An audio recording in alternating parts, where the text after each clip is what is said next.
Salam kerahiman. Hari ini tanggal 23 Juni. Bulan Juni akan berakhir ya. 1 minggu lagi.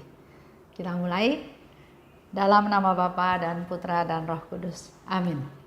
Kemuliaan kepada Allah di surga dan damai di bumi bagi orang yang berkenan kepadanya. Kami memuji Dikau. Kami meluhurkan Dikau. Kami menyembah Dikau. Kami memuliakan Dikau. Kami bersyukur kepadamu karena kemuliaan-Mu yang besar. Ya Tuhan Allah, Raja Surgawi, Allah Bapa yang Maha Kuasa. Ya Tuhan Yesus Kristus, Putra yang Tunggal. Ya Tuhan Allah, Anak Domba Allah, Putra Bapa. Engkau yang menghapus dosa dunia, kasihanilah kami. Engkau yang menghapus dosa dunia, kabulkanlah doa kami. Engkau yang duduk di sisi Bapa, kasihanilah kami. Karena hanya Engkaulah kudus, hanya Engkaulah Tuhan, hanya Engkaulah Maha Tinggi, ya Yesus Kristus. Bersama dengan Roh Kudus, dalam kemuliaan Allah Bapa. Amin. Dalam nama Bapa dan Putra dan Roh Kudus. Amin. Hari ini kita akan baca dari 3 nomor. 1, 2, 3, 4, 1, 2, 3, 8, dan 1, 2, 4, 2. 1, 2, 3, 4. Segalanya bagimu ya Yesus. Dengan setiap denyut jantungku, aku ingin menyembah kerahiman-Mu, dan sejauh aku mampu, aku ingin mendorong jiwa-jiwa untuk percaya akan kerahiman itu, sebagaimana Engkau sendiri memerintahkan kepadaku, oh Tuhan. 1, 2, 3, 8. 12 Agustus, hari ini, Pastor Sopotsko mengadakan kunjungan singkat kepadaku ketika ia lewat di Krakow. Sudah lama aku ingin berjumpa dengan dia dan Tuhan memenuhi keinginanku. Imam ini adalah orang yang baik. Jiwanya sungguh-sungguh dipenuhi dengan kehadiran Allah. Sukacitaku sungguh luar biasa dan aku bersyukur kepada Allah atas rahmat yang besar ini, sebab demi semakin besarnya kemuliaan Allah lah aku ingin bertemu dengan dia. 1, 2, 4, 2. Oh Yesusku, resapilah aku terus-menerus sehingga aku dapat memancarkan Engkau dalam seluruh hidupku. Ilahikanlah aku supaya perbuatanku dapat memiliki nilai adi kodrati. Bantulah aku agar dapat memiliki kasih, kemurahan, dan kerahiman terhadap setiap jiwa tanpa kecuali. Oh Yesusku, setiap orang kudus-Mu memancarkan salah satu keutamaan-Mu. Aku ingin memancarkan hati-Mu yang pemurah, penuh kerahiman. Aku ingin memuliakannya. Biarlah kerahiman-Mu, oh Yesus, tercetak dalam hatiku dan dalam jiwaku, ibarat suatu meterai. Dan ini akan menjadi rencanaku dalam kehidupan sekarang dan yang akan datang. Memuliakan kerahiman-Mu adalah tugas eksklusif untuk hidupku. 1, 2, 3, 4 itu bicara tentang doanya Suster Faustina dan juga intensinya, minatnya. Sedangkan di 1, 2, 4, 2 bicara tentang misinya, tugasnya Suster Faustina. Kita mulai ya. Segalanya bagimu. Itu ungkapan yang dikatakan oleh Suster Faustina kepada Yesus. Segalanya bagimu. Dengan setiap denyut jantungku. Jadi dia punya intensi, punya niat, punya minat bahwa dengan setiap denyut jantungku, segalanya bagi Tuhan. Dia juga berdoa, aku ingin menyembah kerahiman-Mu. Aku ingin mendorong jiwa-jiwa untuk percaya akan kerahiman itu. Jadi ada keinginan ya, dan keinginan ini dipanjatkan oleh Suster Faustina sebagai suatu doa. Aku ingin menyembah kerahiman-Mu dan aku ingin mendorong jiwa-jiwa untuk percaya kepada kerahiman Tuhan di dalam suatu doa. Kemudian dikatakan di situ, Suster Faustina tuh sangat ingin ketemu dengan Pastor Sopocko. Pastor Sopocko ini adalah bapak pembimbing rohani, bapak pengakuannya, di mana Romo ini juga spesial diberikan oleh Tuhan Yesus kepada Suster Faustina. Jadi dulu ya, waktu dia misalnya mau mengaku dosa, pergi ke imam, kadang-kadang pembicaraannya nggak nyambung. Faustina butuh apa, Romonya bilang apa. Jadi dia berdoa pada Tuhan, minta Bapak pembimbing. Karena dia butuh untuk sharing apa semua pengalaman rohani dia. Sehingga suatu hari Tuhan kasih penampakan muka daripada Bapak pembimbingnya, yaitu Pastor Sopocko. Setelah peristiwa itu, berapa lama kemudian Faustina akhirnya ketemu dengan Pastor Sopocko, dan Faustina mengiyahkan bahwa inilah Bapak pembimbingku yang sebelumnya sudah diperlihatkan oleh Yesus. Jadi Pastor Sopocko adalah betul-betul Bapak pembimbingnya. Bahkan yang menganjurkan Suster Faustina membuat diary juga Pastor Sopocko. Setiap mau ngaku dosa, Suster Faustina itu bercerita pengalaman rohani dia dengan Tuhan Yesus. Tuhan Yesus minta apa, Tuhan Yesus suruh dia apa. Jadi dia cerita. Akhirnya Pastor Sopocko ini bilang, karena ngaku dosanya jadi lama ya, akhirnya dia bilang, udah sekarang kamu bikin catatan. Dicatat apa yang kamu mau akukan atau sharingkan kepada Pastor Sopocko kalau ketemu.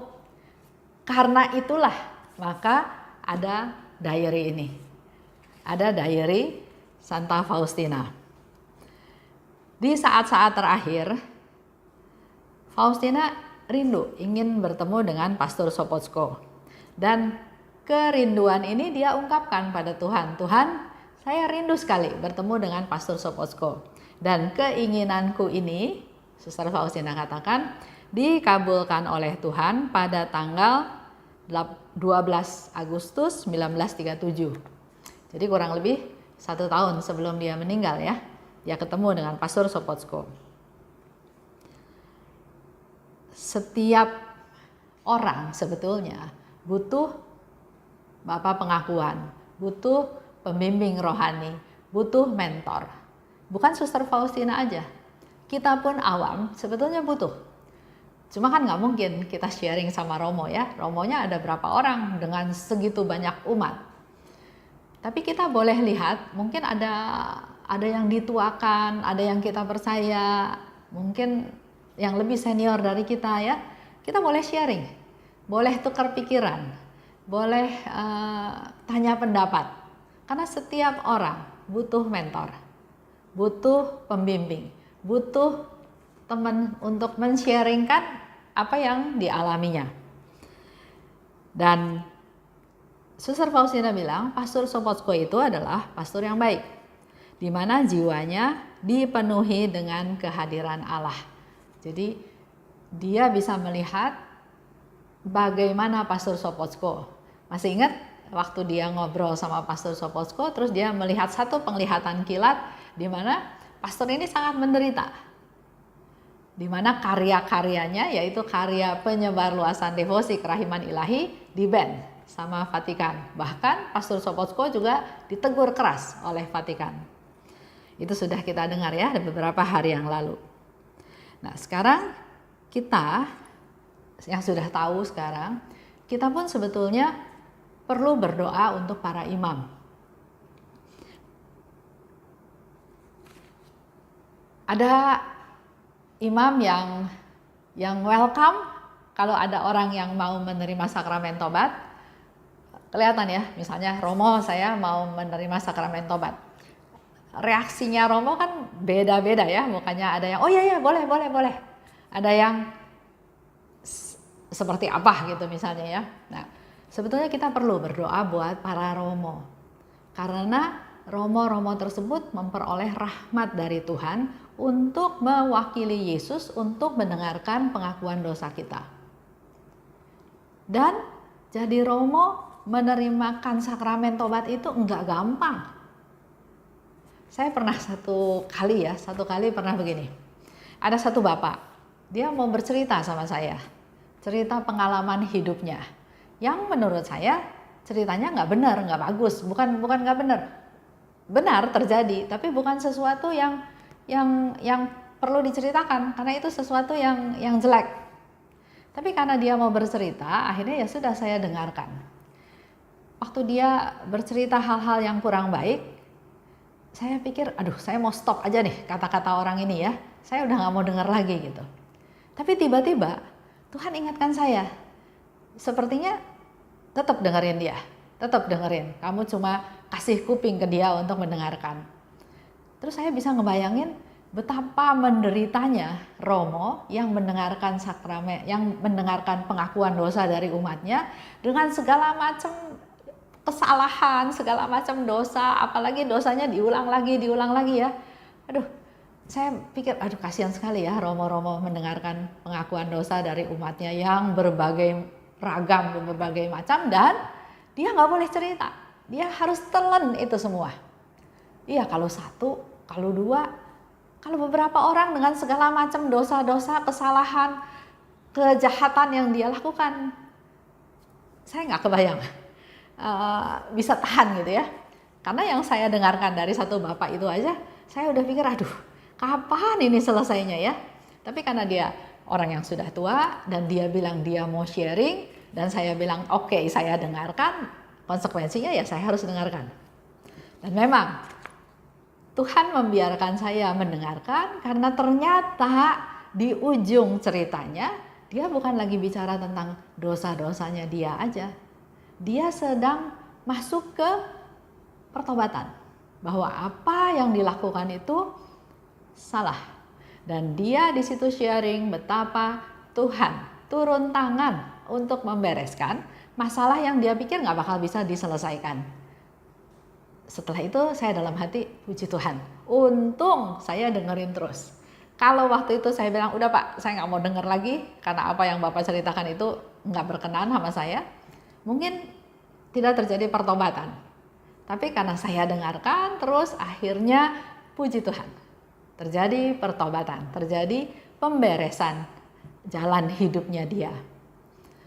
Di situ saya mulai pikir bahwa berat sekali tugasnya romo mendengarkan pengakuan dosa kita-kita. Apalagi mukanya itu lagi, dan dosanya itu lagi. Seolah-olah nggak ada progres ya. Contoh, ada di dalam komunitas saya, ada satu bapak yang dia memang bersalah. Dia kalau kita dalam doa bersama atau doa syafaat, dia bilang ya Tuhan, saya bersalah, saya bla bla bla bla, saya mengecewakan istri saya dan seterusnya. Tapi udah gitu terus ribut lagi suami istri itu.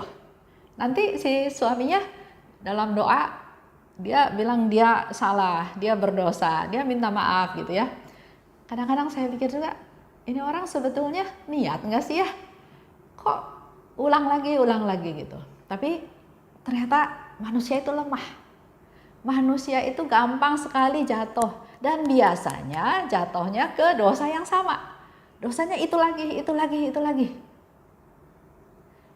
Saya harap Bapak Ibu para devosan kerahiman lebih rajin berdoa untuk para romo, supaya dia betul-betul menyediakan telinganya dan juga menguasai hati Tuhan menguasai hatinya dia, supaya apa yang dia katakan, nasihatkan kepada si umat yang datang untuk mengaku dosa itu adalah betul-betul kata-kata yang dari Tuhan. Karena pernah juga Suster Faustina ngaku dosa, dia nggak ngerti juga si romo ini ngomong apa gitu ya. Nah, makanya kita perlu berdoa buat para imam supaya dia setia, supaya dia tetap mempertahankan kaul-kaulnya, dan terutama supaya dia bisa dipakai 100% oleh Tuhan Yesus sebagai alatnya untuk menyampaikan pesannya Yesus kepada umatnya. Karena Yesus juga pernah bilang bahwa Di ruang sakramen tobat, dia hanya pakai imam ini loh. Apa yang dikatakan oleh imam itu juga kata-kata dari Yesus. Sehingga kalau baca diary-nya Faustina, banyak sekali Yesus bilang kepada Faustina, kamu harus taat sama Bapa pengakuanmu. Kamu harus taat, karena itu bagian daripada apa yang Yesus katakan. Jadi saya himbau Bapak Ibu untuk rajin-rajin berdoa untuk para imam. Supaya dia benar-benar bisa jadi alatnya Tuhan, jadi wakilnya Tuhan untuk memberikan kelegaan, kedamaian untuk umat-umat yang datang kepadanya, yang mohon rahmat pengampunan. Lanjut ya. Nah, mengenai doa Suster Faustina, dia katakan, Yesus, resapilah aku terus menerus. Jadi bukan satu kali, tapi resapi. Jadi kalau misalnya ini kain, dikasih tetes-tetes, kasih sampai airnya itu nyerap ke dalam sampai ke dalam hatinya dia. Jadi bukan hanya di permukaannya aja. Sehingga Yesus, Suster Faustina katakan, Yesus, resapilah aku terus menerus. Supaya apa? Supaya aku dapat memancarkan Engkau dalam seluruh hidupku. Bukan hanya waktu pelayanan, bukan hanya waktu di gereja, bukan hanya di momen-momen tertentu, tapi di dalam seluruh hidupnya. Jadi kapan aja, di mana aja, kepada siapa saja. Suster Faustina ingin supaya Yesus itu terus-menerus meresapi dia, supaya Suster Faustina bisa memancarkan Yesus di dalam seluruh kehidupannya. Dia minta juga, ilahikanlah aku, supaya perbuatanku ada nilai adikodrati. Jadi bukan hanya untuk kepentingan duniawi aja, tapi ilahikanlah aku, nilai-nilai ilahi. Kayak kita bisa mengampuni, kita bisa berbelas kasih, kita bisa murah hati, kita bisa peduli, empati ya. Itu semua adalah rahmat ilahi. Kalau hanya mengandalkan dunia, fokusnya adalah saya. Tapi kalau kita mau menjadi manusia ilahi, maka seraplah sifat-sifat Allah. Pemurah, pengampun, berbelas kasih, peduli kepada yang susah, mengampuni yang bersalah kepada kita, dan seterusnya ya. Dan Faustina katakan, bantulah aku agar dapat memiliki kasih, memiliki kemurahan, dan memiliki kerahiman. Jadi bukan otomatis Tuhan saya mau dibentuk terus tiba-tiba rahmatnya seabrek-abrek datang, enggak. Itu proses. Dan kita selalu minta, kalau kita minta Tuhan berilah kasih-Mu. Kalau Tuhan sudah kasih ke saya sudah pegang kasih yang dari Tuhan. Kasih ini harus kita pakai juga untuk berhadapan dengan orang lain. Jadi kasih yang agape, kasih yang dari Tuhan ya, bukan kasih yang menuntut atau kasih duniawi. Dan dia minta diberi kasih, diberi kemurahan, diberi kerahiman, bukan juga hanya untuk orang-orang tertentu. Tapi dia bilang terhadap jiwa tanpa kecuali. Siapapun.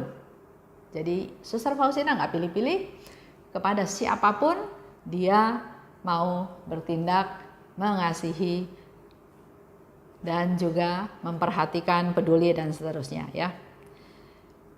Coba kita bandingkan dengan Matius 5:16.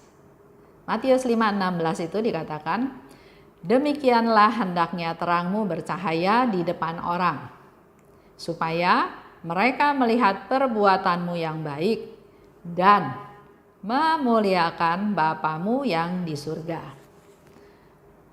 Itu yang Yesus minta ya. Hendaknya terangmu bercahaya di hadapan orang. Orang bisa lihat, oh kamu baik, kamu murah hati, kamu berbelas kasih, supaya orang melihat tindakan itu ya. Tindakan nyata kita itu nyata dalam kehidupan sehari-hari. Supaya mereka melihat perbuatanmu yang baik. Jadi perbuatan baik itu bukannya disembunyikan, tapi biar orang bisa lihat perbuatan kita yang baik, bukan untuk dipamerin.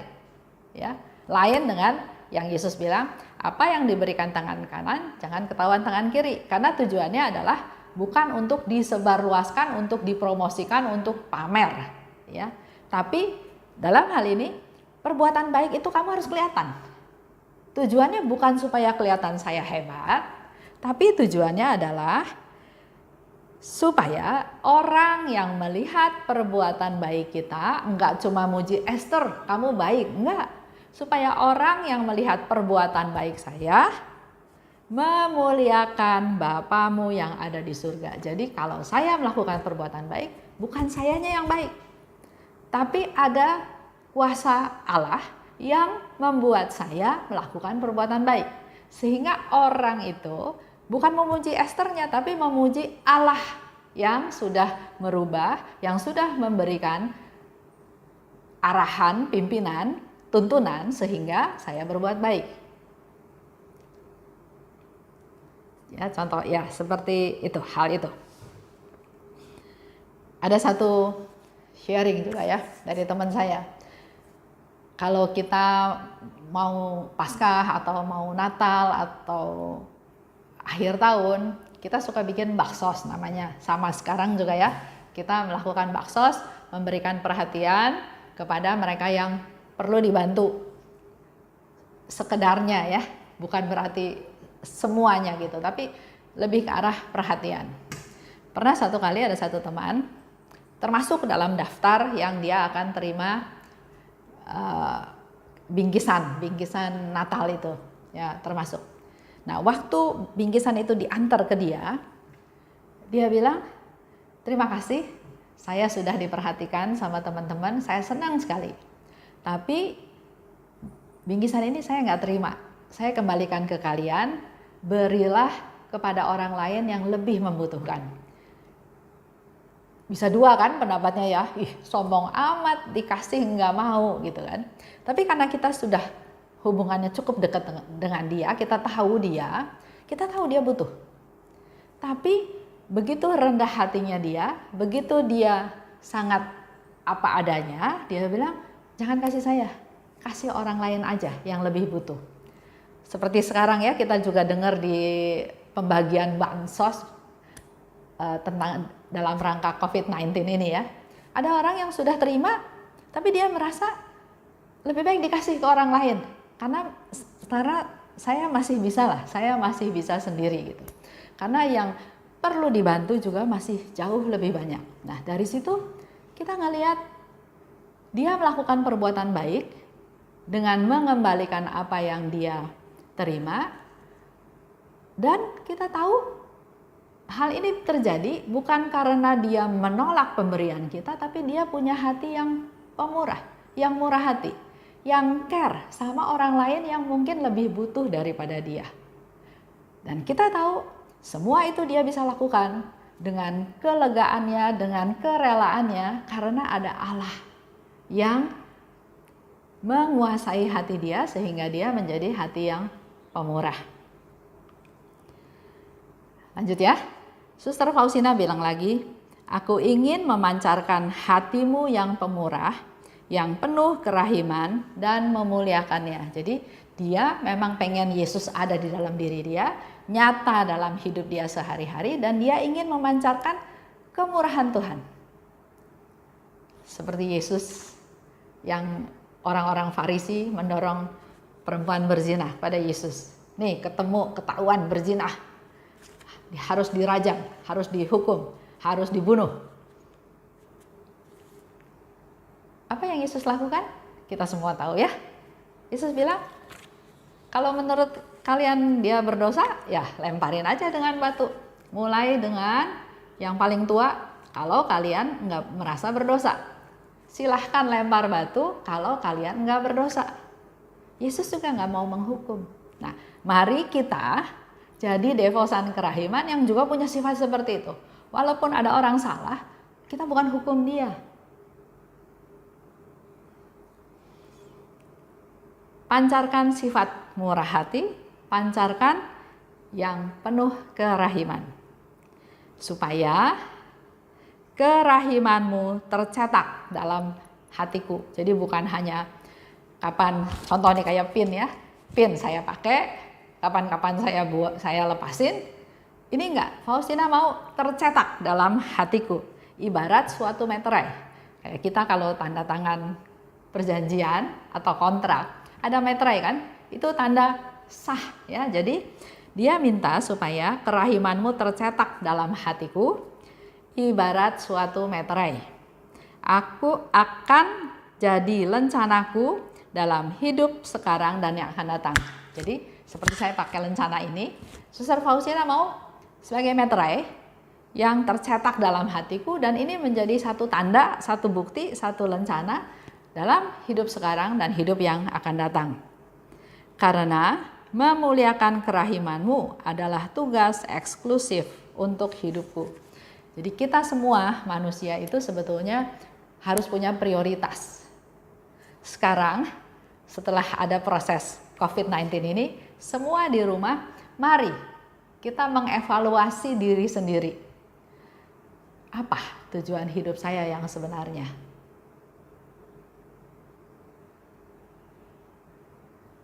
Apa yang Tuhan rencanakan dalam hidup saya? Dan kalau Faustina, dia katakan, memuliakan kerahiman Tuhan adalah tugas eksklusif, tugas yang paling utama, memuliakan kerahiman Tuhan. Nah, ini kembali ke kita juga semua. Apa? Tuhan menciptakan saya sebagai istri, sebagai ibu, sebagai anak, sebagai orang tua, sebagai teman, sebagai saudara, sebagai atasan, sebagai bawahan, sebagai tim pelayanan atau apa? Pasti Tuhan punya maksud. Nah, mari kita sama-sama mengevaluasi diri, apa ya prioritas hidup saya. Tugas saya yang paling priority, yang paling utama itu apa? Kalau Suster Faustina adalah memuliakan kerahiman Tuhan. Kita tutup ya. Dalam nama Bapa dan Putra dan Roh Kudus, amin. Allah Bapa yang Maha Baik, terima kasih atas pertemuan pada hari ini, di mana kami boleh membahas beberapa hal, doa dari Suster Faustina, juga misinya Suster Faustina di dunia ini. Kami juga mau belajar seperti Suster Faustina ya Tuhan, tahu tugas utama, tujuan hidup kami yang Engkau kehendaki.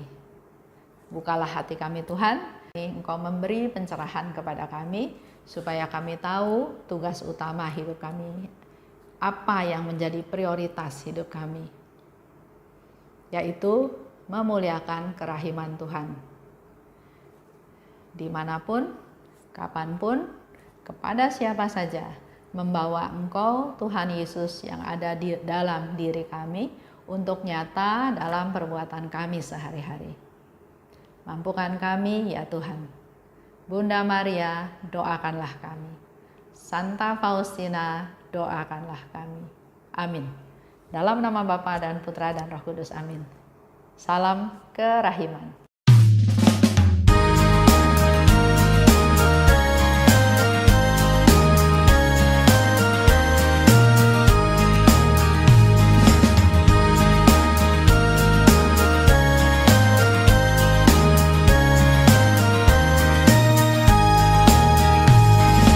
Berbahagialah jiwa yang menyerukan kerahiman Tuhan.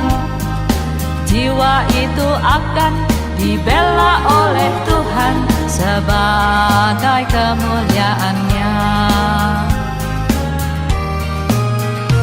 Pujilah kerahiman Tuhan dengan mengandalkan kerahiman-Nya itu. Pujilah kerahiman Tuhan sepanjang hidupmu. Pujilah kerahiman Tuhan dengan mengandalkan kerahiman-Nya.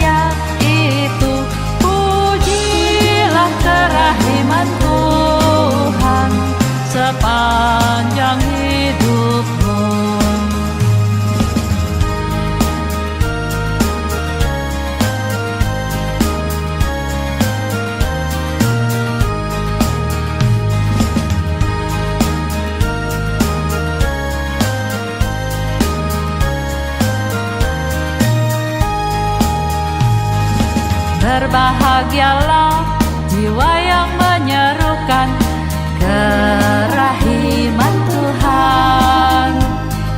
Jiwa itu akan dibela oleh Tuhan sebagai kemuliaan-Nya.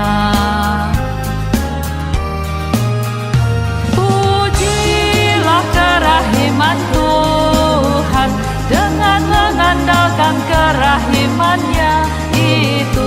Pujilah kerahiman Tuhan sepanjang hidupmu. Pujilah kerahiman Tuhan dengan mengandalkan kerahiman-Nya itu. Pujilah kerahiman Tuhan sepanjang hidupmu. Pujilah kerahiman Tuhan dengan mengandalkan kerahiman-Nya